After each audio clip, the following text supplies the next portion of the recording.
wait. All right. Go ahead. You just hit it. Yeah, just.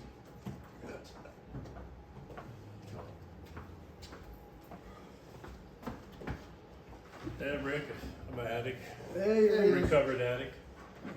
Been through the whole mill. So I grew up with a pretty decent family. I mean, we didn't have lots of money and stuff, but we had a close family. Mom was a school teacher, dad was a janitor at the school, that type of shit. Older brother, younger brother, older sister.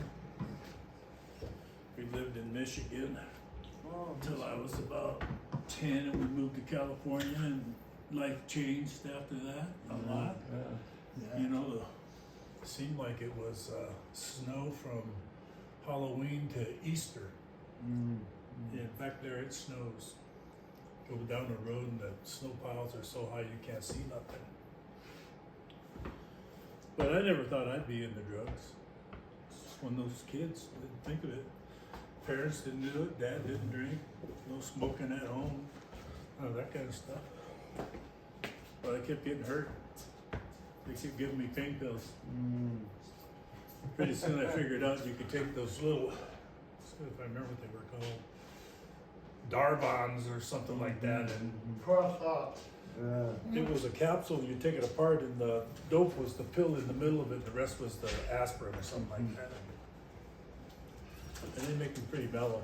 I'll be sitting on the corner, you know, all stoned out. That started when I was about 13, 14 years old.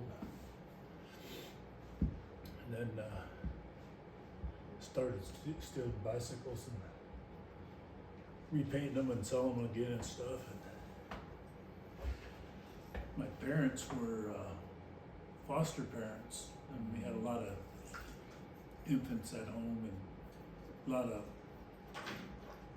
newborn babies to 3-year-olds that had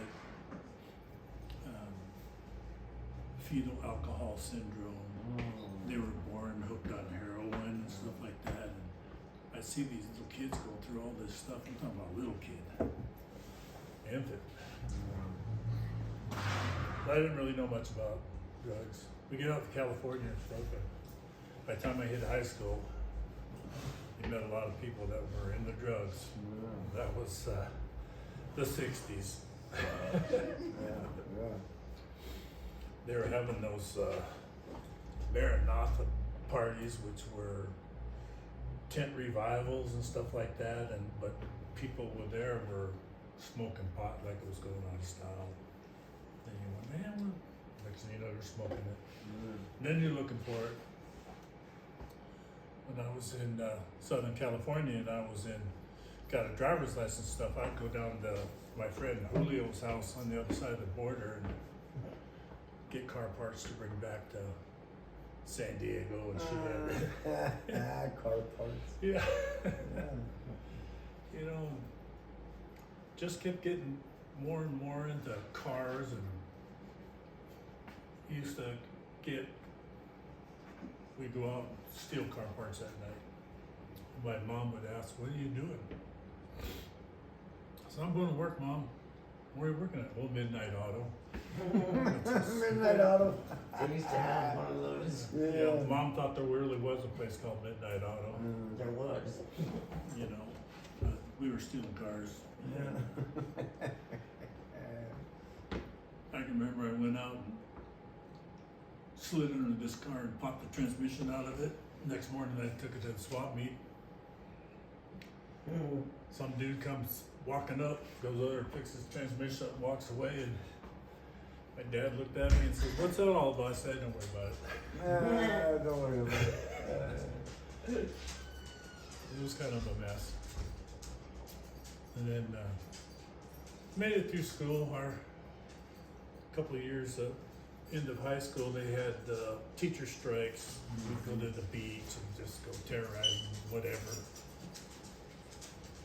We'd walk to the beach, or we'd ride a bicycle, towing a surfboard on a skateboard to the beach and do things like that. But I don't have a whole lot to say at the moment here. Shortly after the end of high school, I was already signed up to go in the military. And 6 months later, February rolled around, got an airplane, took off, and life changed dramatically after that. Crazy. Doesn't seem like it roller coaster has stopped at all yet, other than the drugs are stopped, but seems like everything else is still there. It's still hard to do, just as easy as it was before.